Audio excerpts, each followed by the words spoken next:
Nothing in this recording is intended as investment advice, and the people in this recording may hold positions in the companies they talk about. Do not make any investment based solely on a tip or recommendation. Please do your own research.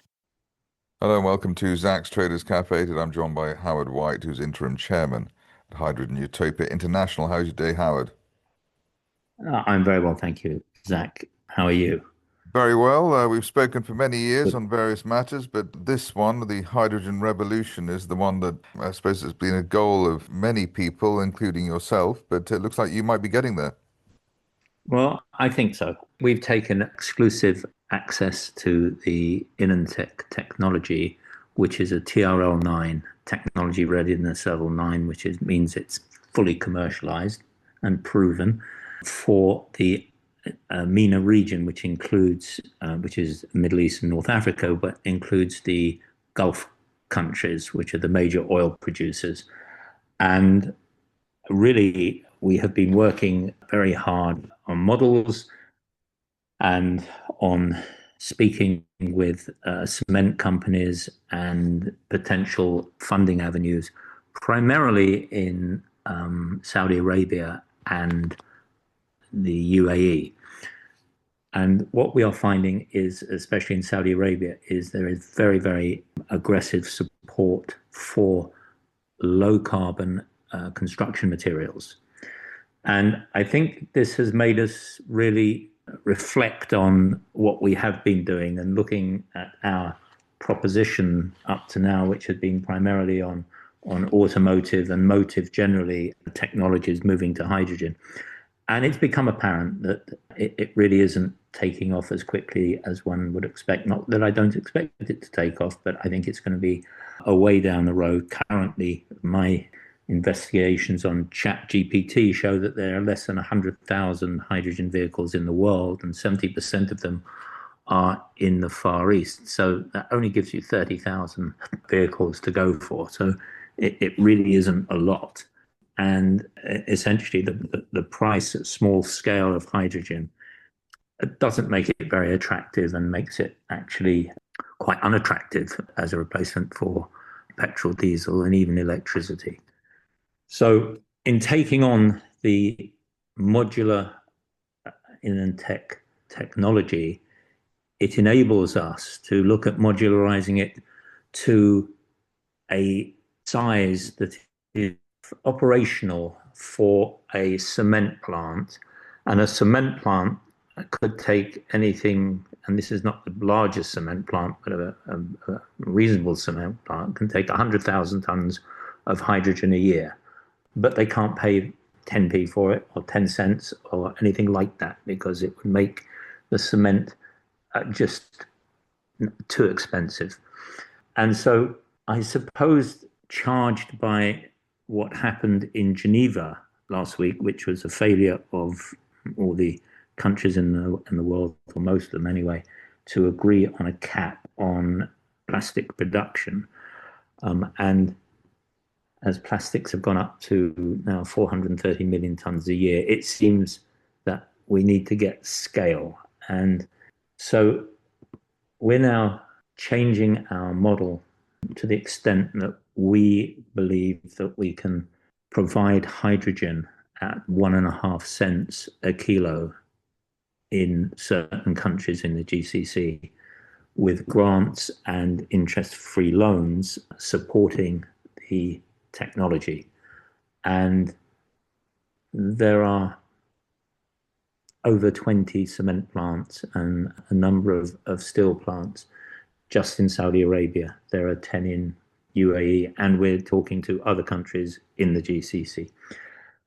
So I think the issue here is that Hydrogen Utopia is pivoting from its original plan of providing hydrogen for cars, trucks, buses, etc., and is now, with the access to this new technology, or new to us anyway, been running for 20 years and fully operational for 13 years, we can now offer this facility of 1.5 cents a kilo to the cement and steel industry in the GCC region, or in areas in the GCC region. And that, we believe, is where the market needs to go, because with the failure of putting a cap on plastic and the rapid rise of plastic, we would consume 250,000 tons of waste plastic a year in one facility. So now you start talking about 4 facilities will take 1 million tons, and you can actually work out that one could make a substantial impact if you had enough of these facilities around the world to actually reduce plastic pollution. And the facility and the technology not only reduces the plastic to its basic molecules, but it eliminates the many tens of thousands of pollutants that are put into plastics to make them do special things, like PFAs, like CPET that you can put in a microwave, and all sorts of additives that are put into plastics. And some of them are carcinogenic, and some of them are just poisonous, and some of them are just unpleasant. Our technology eliminates all of that.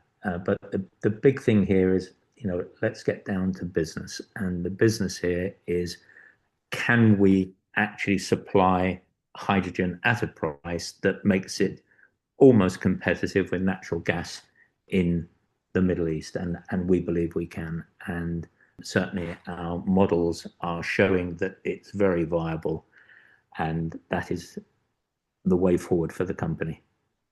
I suppose a probing question. What's more important to Hydrogen Utopia, removing waste plastic or making money out of hydrogen?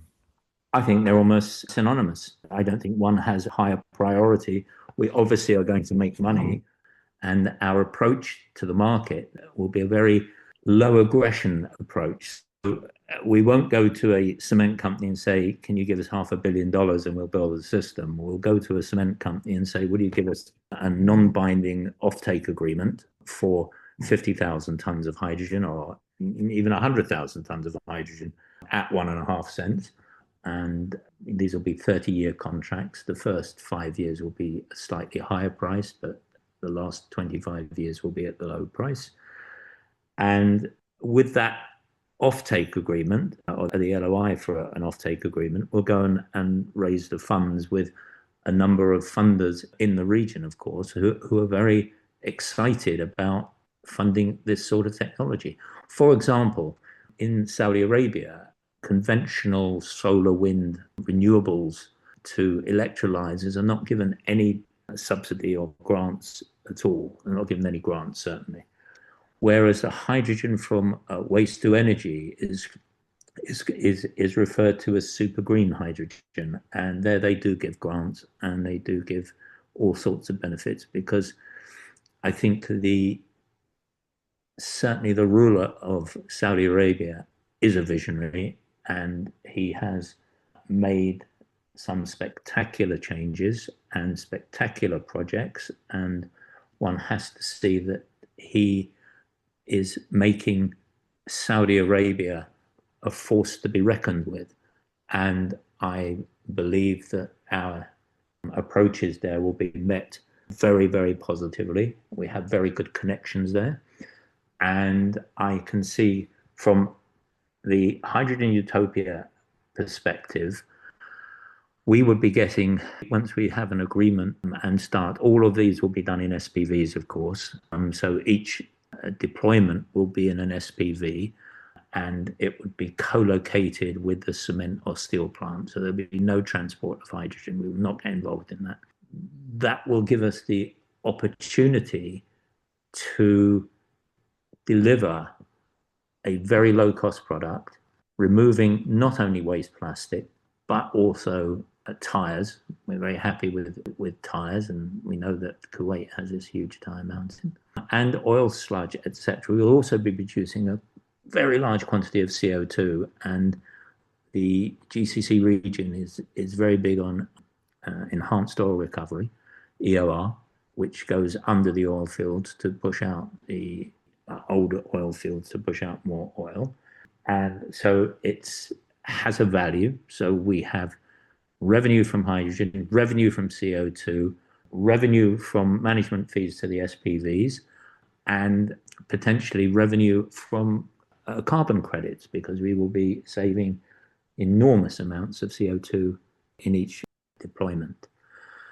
So I think our goal here is a decent management fee, a percentage of the SPV, and the SPVs to be reasonably profitable. They don't have to be massively profitable. They don't have to be IRRs of 30, but they should certainly be IRRs close to 20, even at 1.5 cents.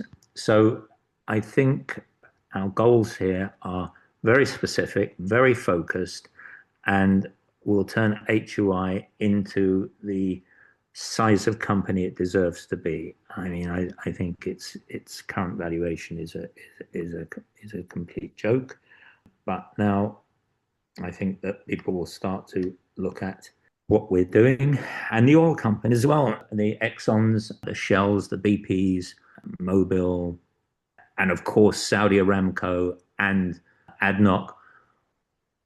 All people, the last two we have spoken to, may start to consider the fact that after Geneva, this might be a way of softening the regret at not achieving an agreement on capping plastics, because they're not going to cap plastics. Plastics, as my CEO says, obtaining this technology was entirely down to Alexandra Binkowska. Plastic is fantastic.